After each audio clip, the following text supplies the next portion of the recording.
and this is the Open Booked Podcast. Today we are talking about My Husband's Wife by Alice Feeney. But first, what are you reading and what did you read on vacation? I just finished this book last night, but I fell asleep, so I had to finish it this morning. You know how that is.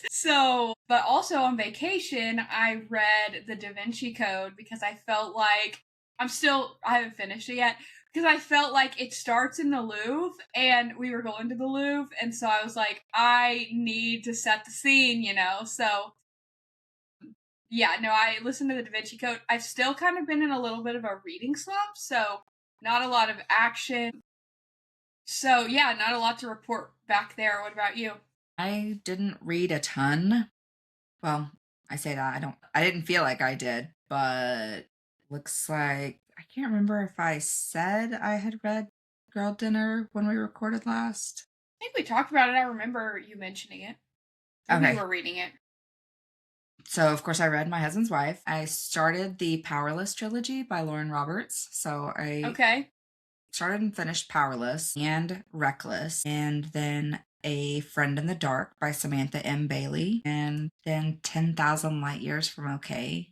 And that one is very similar to Woman Down in that whole aspect, but ended up being really good. Like, kind of predictable, but it was good. That's it. What are you thinking of the Lauren Roberts books? Because I've had them on my shelf, and I've been staring at them. They're pretty good. Okay. They're YA, right? Yeah. So there is no sex. There is tons of angst. There is kissing, I think, maybe some making out, but it's all closed door. Got it. Cute. Well, my book of the month box, Tisha's did not come in yet, but mine did, so I can go ahead and show. So she can show hers next week. I did get a couple books from that book swap, though, that I can show you. Yeah, okay. Oh, yeah. So we do both have hauls. Yeah. First, if you are a Book of the Month member, this is not sponsored as much as we would love to be. You get a lolly or a Book of the Year for free once you've become a member for over 12 months or something like that. So you get to pick from any of the finalists. I ended up choosing the one that won, which is Wild Dark Shore by Charlotte McConaughey? That's not McConaughey, but it looks like it. I think it is.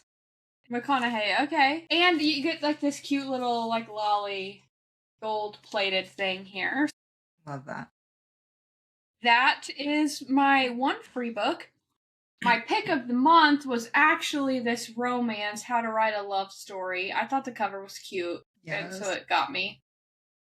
And then I had another free book to pick from because it was my birthday month. So I chose This Book Made Me Think of You. Spoiler, we're going to be covering this in a few weeks. So I thought, what a good excuse. Yeah.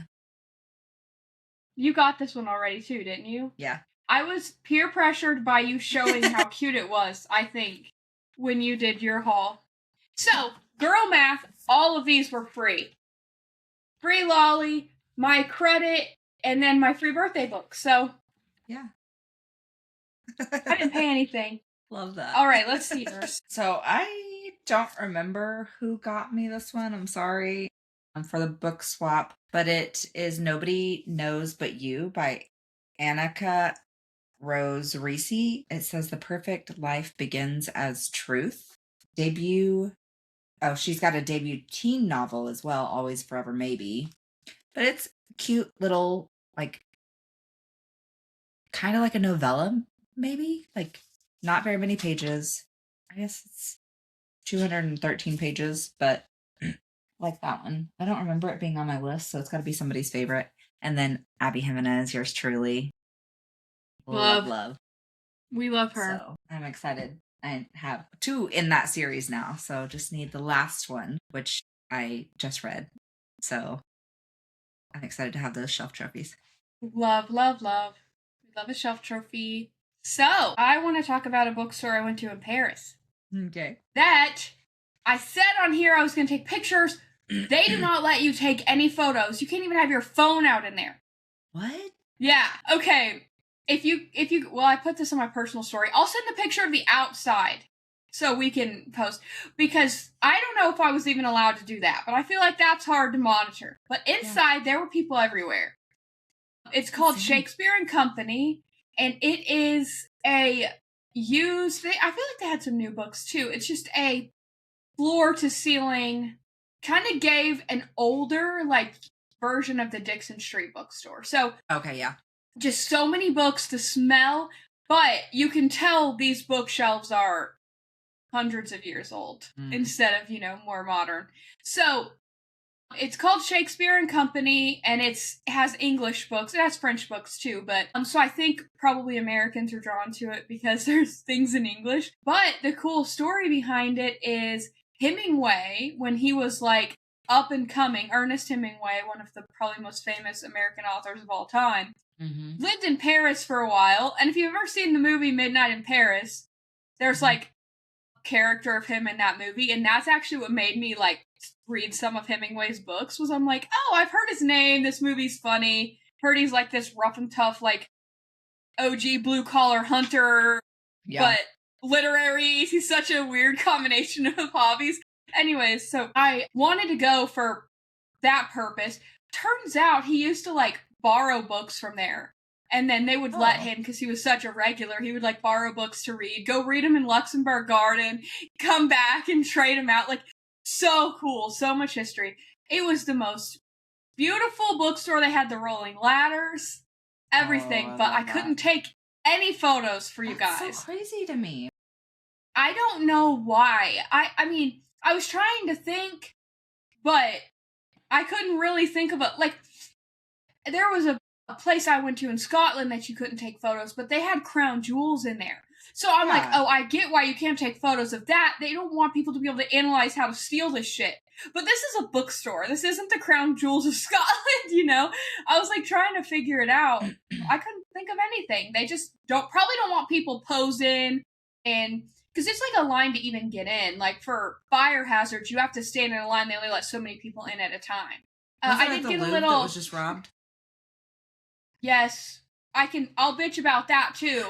Everything in my Paris trip went beautiful. I did the perfect amount of planning that it wasn't overly planned with bathroom breaks, but I was educated enough on the different districts and the things I wanted to do that I knew where to go, what to do. We navigated public transportation day one.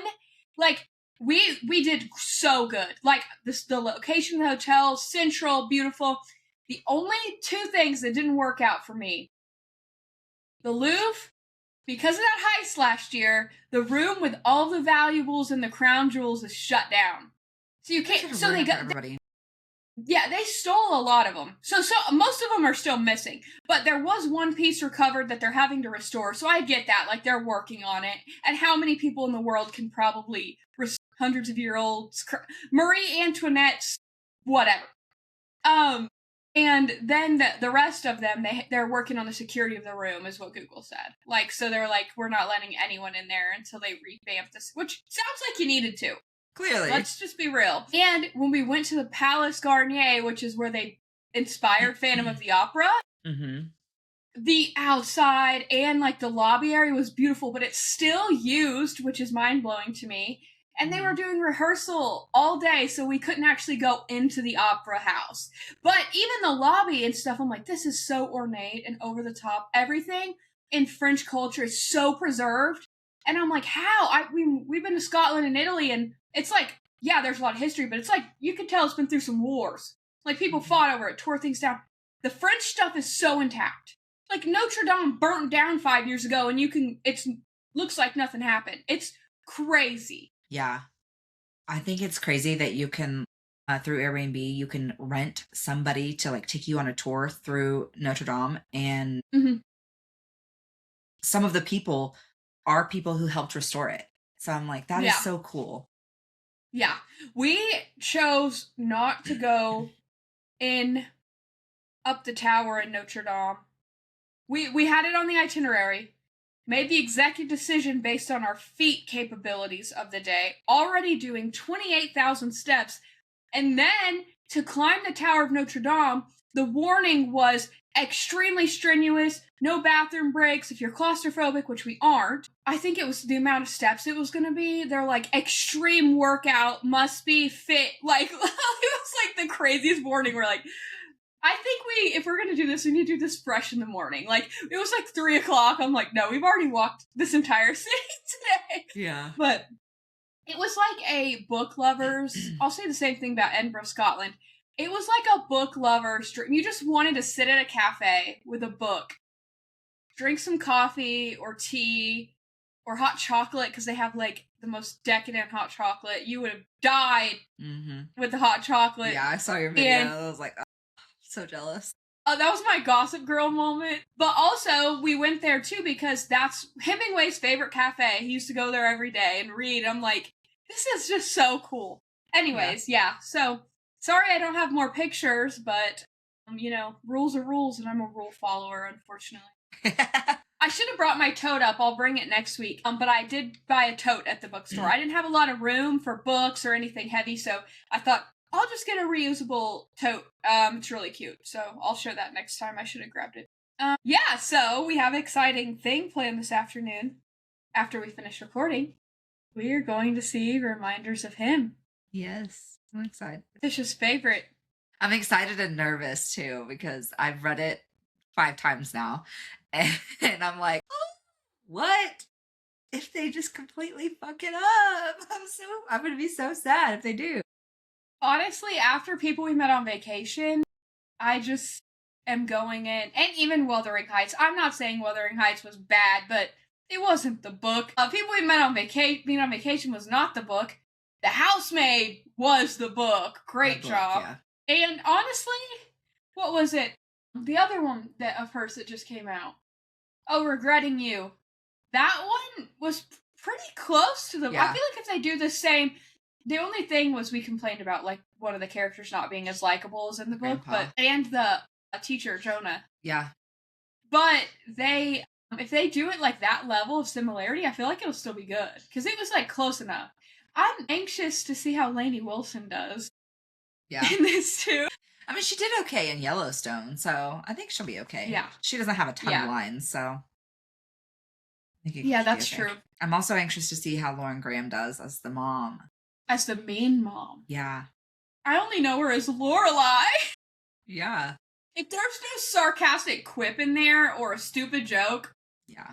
No, I'm just kidding. The mom would never. But yeah, I think she definitely should have been, or was more fitted, just for her personality as a person, would have been more fitted to Ledger's mom. Yeah. Oh, yeah. She would have, like, they roll up in that arc. The betting $10 back and forth. Yeah. That is so her. Who's playing that? I don't know. I don't think I've even seen it. First, I really didn't agree with the Ledger casting, but after I saw the trailer, I'm like, okay, bro's kind of, yeah. He fits the mold. That's what I'll say. At first, I was like, what? He's supposed to be this big old football player. Like, what are we doing here? Yeah. But I can see it. Yeah. We also, elephant in the room, Lauren is now 30. Oh, Lauren is 30. Yeah. My back hurts. I've got an ice pack right here. It hit me quick. Welcome to the 30-something club. If you know, you know. Yep. You have home Tylenol, desk Tylenol, car Tylenol. Let's be real. I've had that for a couple years, but now I have an excuse. Yeah. Oh, man. I feel the same as 29. Same now that I'm 35. I'm like, feels like 34.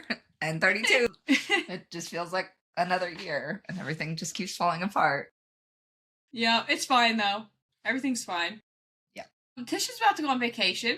Got any reading planned? You're going to be driving, though, so...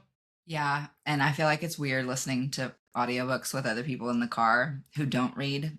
I agree. So I won't. If you're, like, with your husband, yeah, and you guys decide on one to read together, that's different than, like, other family members. Which he doesn't read either, so I'm always by myself. Or Keaton will listen with me sometimes.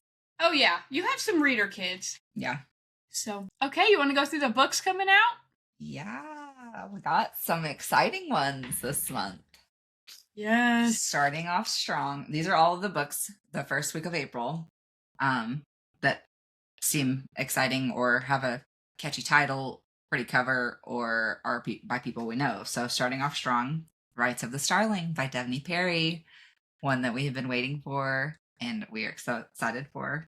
Yes, that cliffhanger I still think about every day. Yes. Yesteryear by Caro Claire Burke, historical fiction. That one looks really cool by the cover. Oh, yeah. The Ending Writes Itself by Evelyn Clark, mystery and thriller. The Book Witch by Meg Schaefer, fantasy. That one looks really cool too. Yeah, I like the cover. American Fantasy by Emma Straub, literary fiction. I feel like I saw Emma just had something out in the last 6-8 months. So, and I think it did really well. So I'm kind of excited to see how this one does. The Escape Game by Marissa Meyer and Tamara Moss. That is a YA mystery and thriller. Love by the Book by Jessica George, literary fiction. That one looks really cute too. Unbound by Peyton Corinne. This is the third in the Unsomething series. I can't remember the name of the series. Sports romance. The Wicked Sea by Jordan Stephanie Gray, fantasy. That one looks really interesting. Release Me by Taher Mafi. Sorry if I mispronounced that. Fantasy. Is this in the Shatter Me series? Yes, it's the second one. Okay. The Paris Match by Kate Claiborne, or Claiborne, romance. I gotta read that now. Yeah. Bloodsinger by Juliet Cross, fantasy. Okay. You do too, I think. That's when I had 2 copies. I gave one to you. Maybe. I think it actually might be in this stack yep. It's in this stack that I don't have space for on my shelf. Yep. So it's on my desk for now. The Verdant Cage by Jess Laurie. This is a YA fantasy, and the cover looks so interesting. It says it's a YA fantasy, but it's like dystopian and mystery. So I asked my son, I was like, have you read anything by her? And he's like, I don't think so. I was like, I know I bought something of hers, so we need to get on that because that one looks really interesting. It does. London Falling by Patrick Redden Keefe, nonfiction.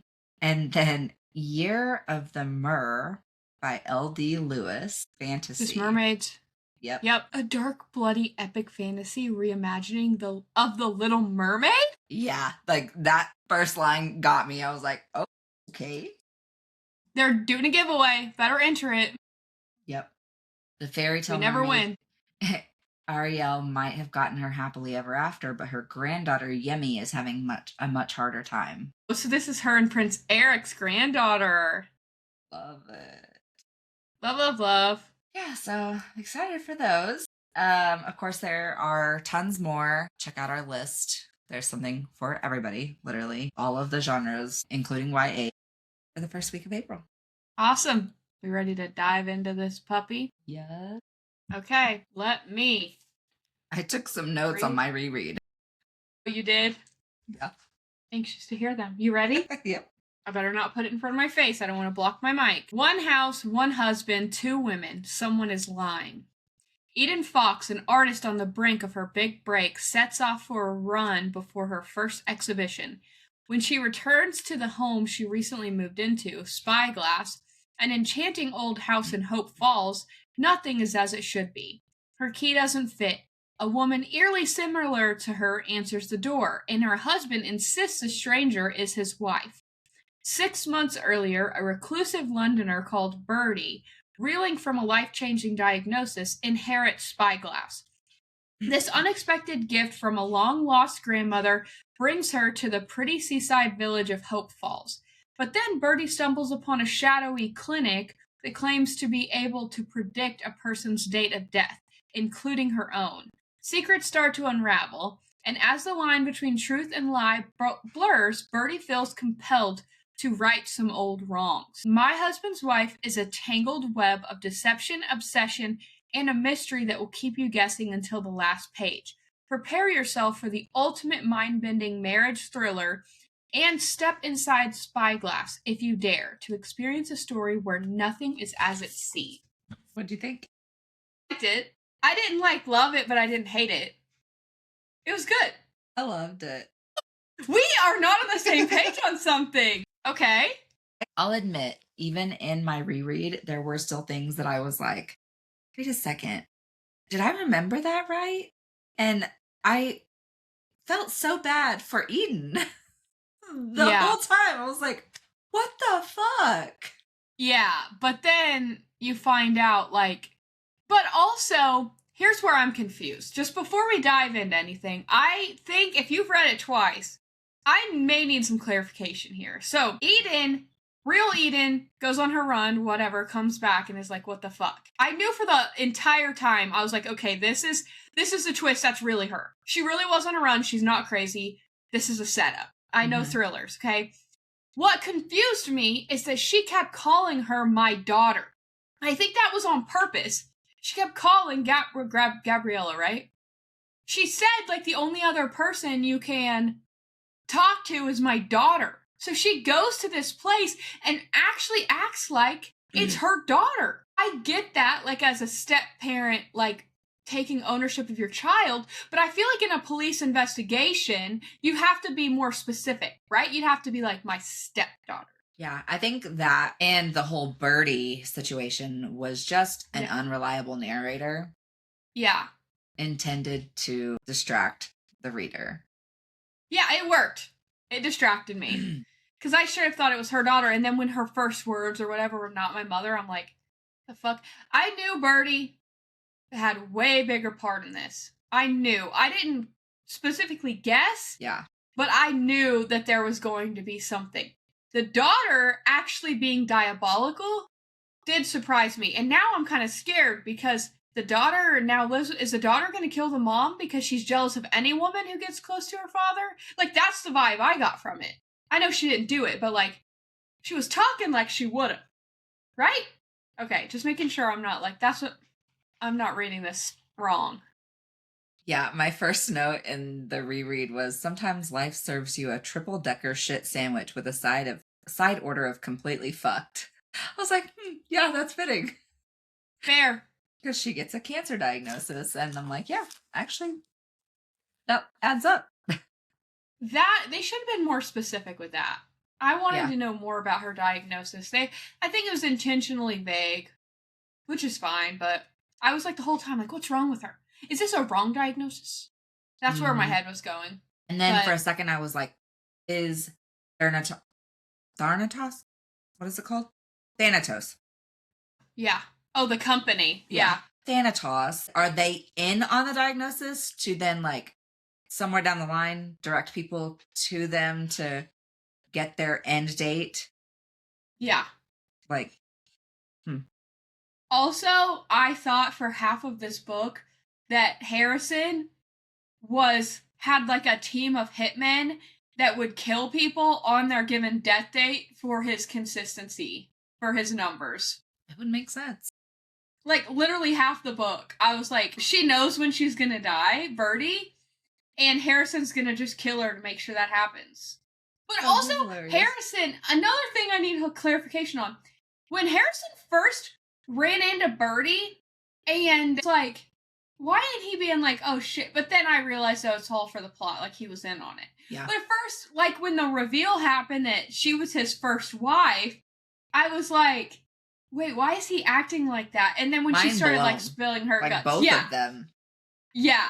And when she started spilling her guts to the little detective, I was like, oh, so he was doing it for the bit too. Yeah. And the fact that he was married and just making out with every new girl that shows up in town. What the fuck?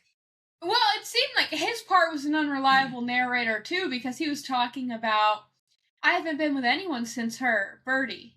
And then he was like, but he kissed the new nanny, the caretaker, he kissed her, Mary, and he'd kissed Eden, right? Like, bro just hates his wife. And I mean, she got her own problems. Her husband's one of them. Yeah. But I mean, marrying somebody that you had a one-night stand with just because you got pregnant is not a great start to any relationship. No, and I think that's one thing that our generation has done a really good job of, like, that breaking that mold a little bit. Yeah. I feel like back in the day it was, and maybe we talked about this with that book we covered with Jacqueline. Yeah. Like, it's the right thing to do. Right, like, and she said no or whatever.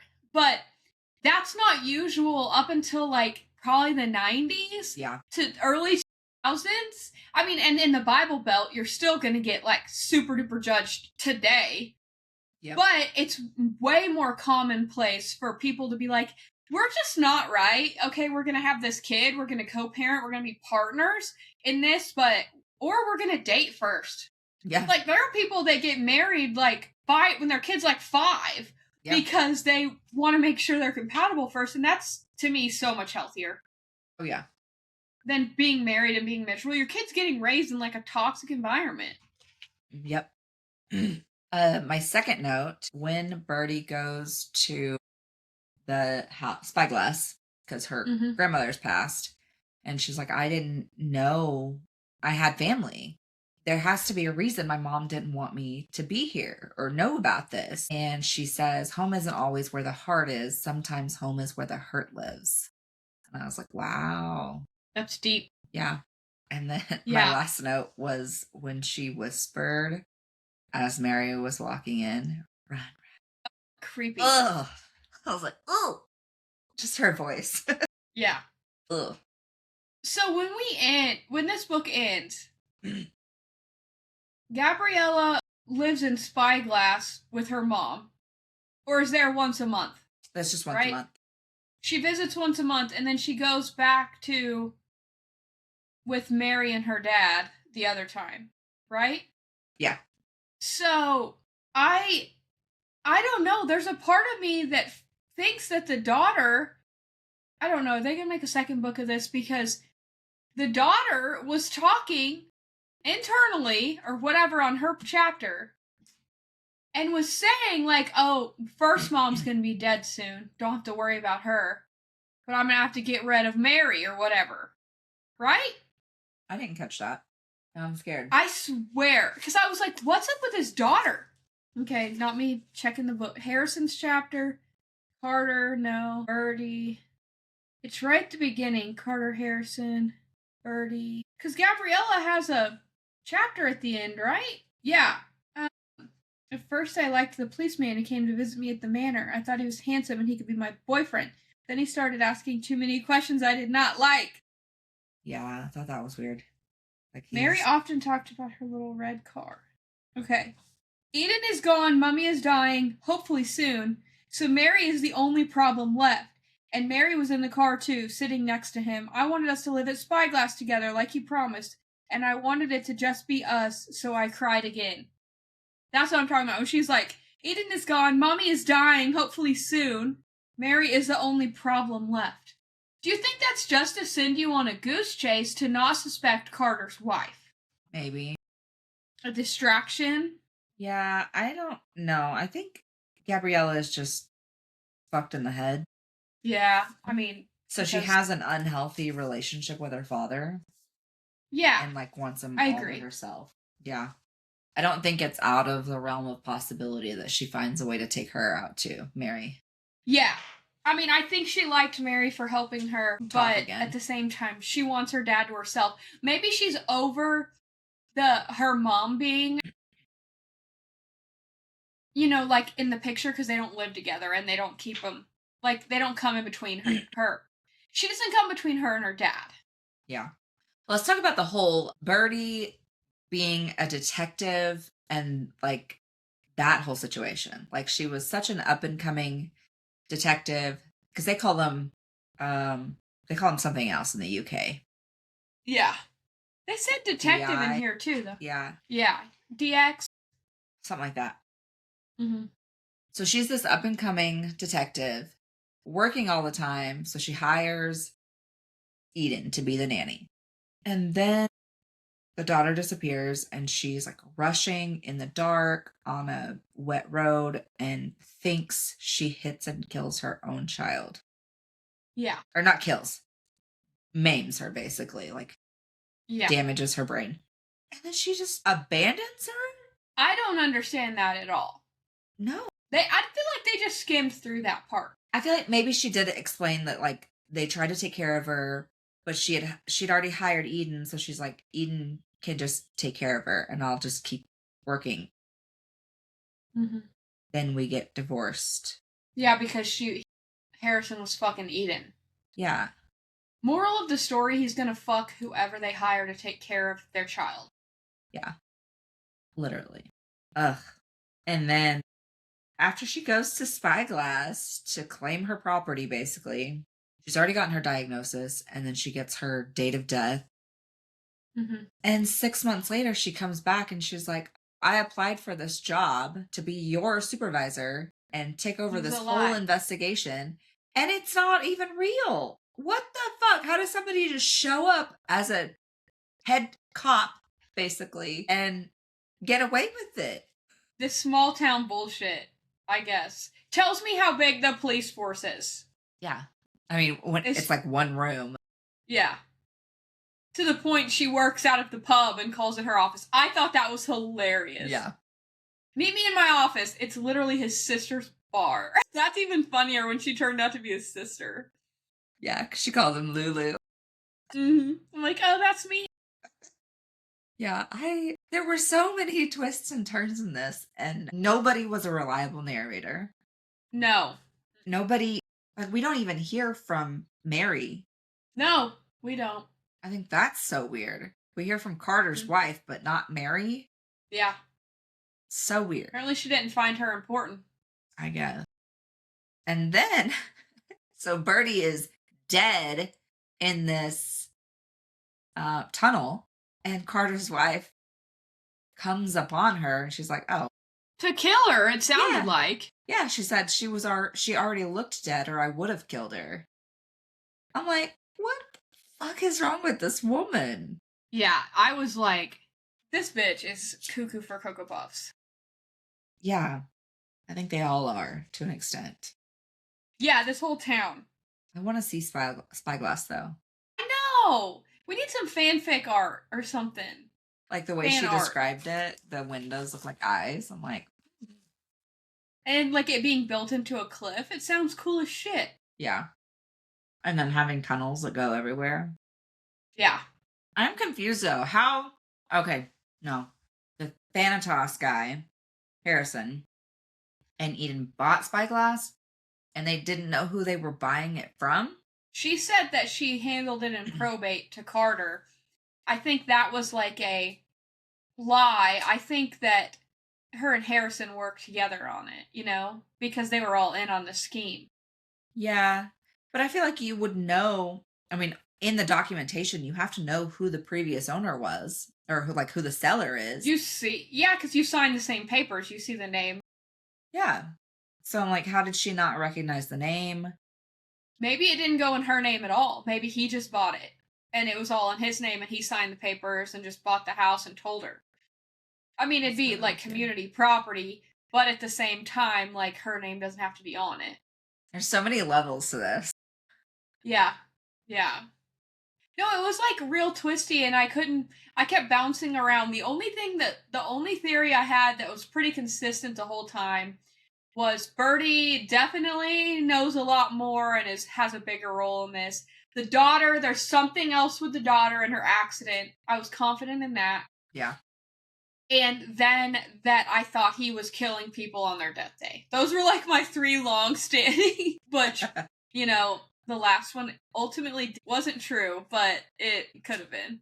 Yeah, I mean, he said, like, it started out as a DNA testing thing to see what people were, and that funded, like, the first stage of his, like, research. And then he's like, and now I've just sold it for millions of dollars to this company that wants to make it more available to everybody, and they pay for it. And I'm like, oh, okay, I see you. I see you, Big Pharma.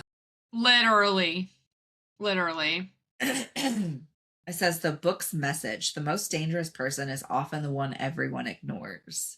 Because nobody really knew who killed Eden until she confessed it to the reader. Still nobody else knows. Yeah. No one else knows. They think she committed suicide. Yeah. That's what I think she was trying to get her to do, is say, just put it in the papers, you commit suicide, so no one's going to look into it further or ever know. Yeah. Like, crazy. Eden and them don't know. None of them, well, Eden's dead, but I mean, none of the rest of them marry. Or Birdie, none of them. Yeah. Really, I mean, really not Harrison or Carter either. Like, no. they all think somebody else did it, or she did it herself, but can't confirm or deny anything. So I think that's like the ultimate kind of win for Jane, because she's just completely overlooked and nobody's ever going to look into her for it. They don't know that she even knew Carter was making out with her. With everyone. And fucking Birdie. Yeah. But she didn't even mean to kill her. She thought it was Mary playing as Eden. It's a whole clusterfuck. See, yeah, that's a good question. Did she think she was killing Eden or Mary? She thought Mary was Eden, so she was killing Eden. Yeah, she didn't know. She didn't know there was two. Like, the whole little switcheroo. Which also says he has a type. Show. Bro's consistent, at least. Yeah. I got really sketched out when the DNA didn't match. I was like, that, how and why? Who switched something? Because after watching his and hers, I was like, somebody switched something. So the DNA doesn't match. Yep. Great show. But yeah, when Birdie confessed that she switched the hairbrush, she's like, yeah, of course it's not going to match because I didn't want it to.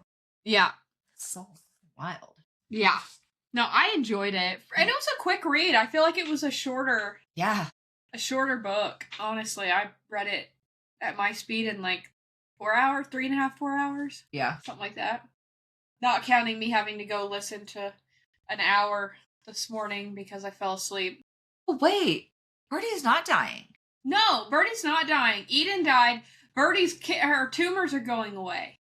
Yeah, so why did her daughter think she's dying soon? That was before the tumor started going away, when that chapter was. But the Carter's wife said that she's still deciding if she's going to kill her or not. Like in her chapter, right? Ah. So maybe there will be another book. Maybe. But I don't think the daughter's really a threat anymore. Like, that sentence was confusing, but I think it was only coming from an unhealthy obsession with her father. You know? Yeah. Like, they're not together, so she probably doesn't see her as a threat. Which is still fucking crazy to see your own mother, biological mother, as a threat. Yeah. But I'm also thinking Alice Feeney doesn't really write second books to anything. She is standalone only. Yep, so she's going to leave us here. Yeah. Which is fine. It's fine, yeah. We have enough closure. Yeah, I think so. All right. I don't have anything else. I don't either. I think we hit it pretty good. Okay. And what do we have next week? Great Gatsby? Yeah, I forgot we were doing that. Fun! Yeah, I'm excited. I've only read it twice and watched the movie 500 times. Literally watched the movie so much. I think I read it in school, though. I think it was one of those school books. Yeah. Yep, I read it in school and then read it again last year. So I'm excited for a reread and see how that goes. Yeah, me too. Right, that's all we have for this week. Again, we are covering Great Gatsby next week, so read that and follow along with us. And go check out our website, buy some merch, follow us, or subscribe if you haven't already. And we will talk to you guys later. Bye!